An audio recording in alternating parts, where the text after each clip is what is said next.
सर्वधर्मीय नव्हते. हां सर्वधर्मीय नव्हते असं म्हटलं काय प्रश्न? हो हो नव्हते समभावी नाही नव्हते सर्वधर्मीय हे नव्हते. आम्ही चिकटवलंय. हां. फक्त हिंदूवादी आणि हिंदू धर्म हा मग हिंदू धर्माच्या रक्षणासाठीच होते. त्यांच्या पण इतिहासाचा अभ्यास कमी आणि शिवाजी महाराज ह्या अलौकिक व्यक्तीचा उपयोग राजकारणासाठी करून घेण्याची हाव असलेले प्राध्यापक काय, व्याख्याते काय, शिक्षक काय, सगळे भाडोत्री, किती वाईट बोलतोय मी, त्यांच्याकडनं हा गलबला निर्माण झालेला आहे.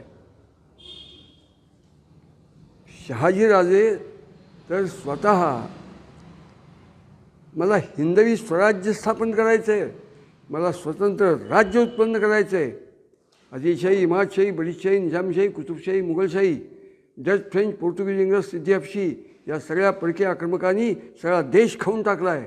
तो हिंदू समाज, हिंदू संस्कृती याच्या रक्षणासाठी मला स्वतंत्र हिंदूंची सत्ता म्हणजे हिंदवी स्वराज्य उत्पन्न करायचे असं बोललेत. पुस्तकात पुरावे आहेत. परंतु कुठल्याही गोष्टीचा उपयोग लहान लेकरू त्याच्या हातात दिल्यानंतर पहिल्यांदा तोंडात घालून खायला उपयोग होतो का बघतं.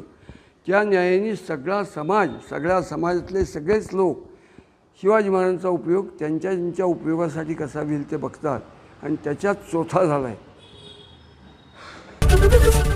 एबीपी माझा, उघडा डोळे बघा नीट.